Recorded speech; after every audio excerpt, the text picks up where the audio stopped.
Bertie the bus was giving some visitors a tour of the island of Sodor. It was their last afternoon, and Edward was preparing to take them to meet Bill and Ben.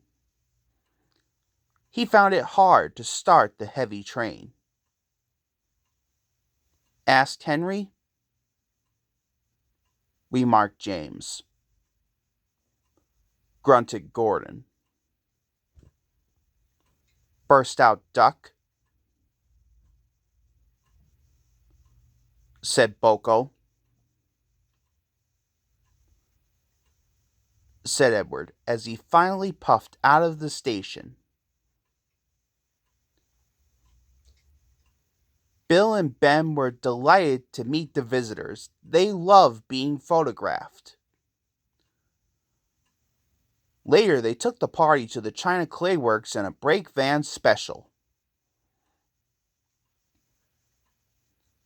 Everyone had a splendid time, and the visitors were most impressed.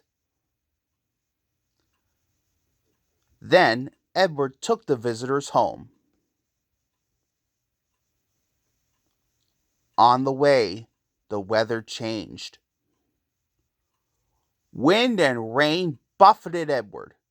His sanding gear failed, and his fireman rode in front, dropping sand on the rails by hand. Suddenly, Edward's wheels slipped fiercely, and with a shrieking crack, something broke. The crew inspected the damage. Repairs took some time, said his driver. Promised Edward. Edward puffed and pulled his hardest, but his wheels kept slipping, and he could not start the heavy train. The passengers were anxious. The driver, fireman, and conductor went along the train, making adjustments between the coaches.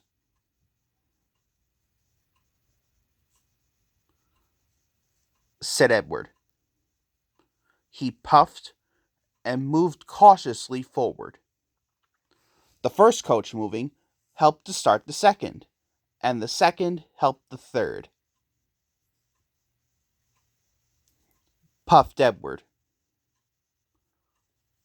Warned his driver. And he listened happily to Edward's steady beat as he forged slowly but surely ahead.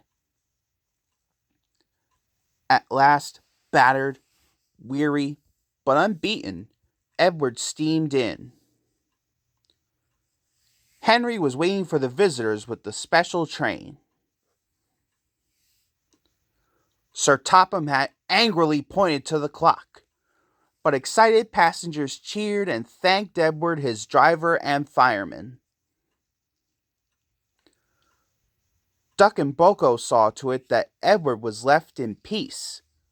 Gordon and James remained respectfully silent.